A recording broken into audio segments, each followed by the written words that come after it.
Code இரண்டாவது single Vijay செய்த மாசான செயல். விஜயின் The greatest of all Time படத்தின் ஷூட்டிங் ஏறக்குறைய நிறைவடைந்துள்ளது. இன்னும் ஒரு சில தினங்கள் படத்தின் பேட்ச் வேலைகள் மீதம் உள்ளதாக படக்குழு சார்பில் கூறப்பட்டுள்ளது. ஆனால் நடிகர் விஜய் சில தினங்களுக்கு முன்னதாகவே தன்னுடைய போர்ஷன்களை முடித்து கொடுத்து விட்டார். டிஏஜிங் வேலைகளுக்காக லாஸ் ஏஞ்சல்ஸ் சென்றிருந்த விஜய் அந்த வேலைகளையும் முடித்துவிட்டு சென்னை திரும்பியுள்ளார். படத்தின் டப்பிங் வேலைகளிலும் 50% அவர் முன்னதாகவே நிறைவு செய்த நிலையில் தற்போது எடுக்கப்பட்டுள்ள ஷூட்டிங்கிற்கான டப்பிங்கை அவர் விரைவில் துவங்குவார் என்று கூறப்பட்டுள்ளது. வரும் செப்டம்பர் மாதம் 5ஆம் தேதி ரிலீஸ் ஆக உள்ள the greatest of all time படத்தில் விஜய் அப்பா மகன் என இருவேறு கெட்டப்களில் டைம் டிராவலை மையமாக கொண்டு சயின்ஸ் பிக்ஷன் ஜர்னலில் கோட் படம் உருவாகியுள்ளதாக கூறப்பட்டுள்ளது. முன்னதாக சிம்பு நடிப்பில் டைம் லூப்பை அடிப்படையாக கொண்டு வெளியான வெங்கட் பிரபுவின் மாநாடு படம் மிகப்பெரிய அளவில் ஹிட் அடித்த நிலையில் விஜயின் கோட் படமும் மாஸ் காட்டும் என்று எதிர்பார்க்கப்படுகிறது. இந்த படத்திற்கு யுவன் சங்கர் ராஜா இசையமைத்துள்ள சூழலில்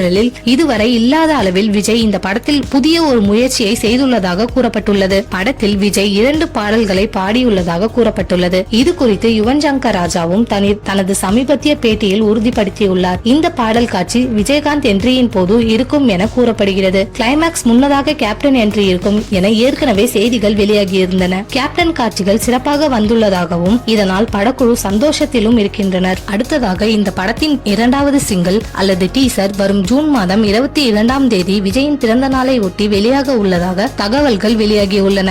முதல் பாடல் கலவையான விமர்சனங்களை பெற்ற நிலையில் இரண்டாவது பாடல் மாஸ் காட்டும் என்று எதிர்பார்க்கலாம்.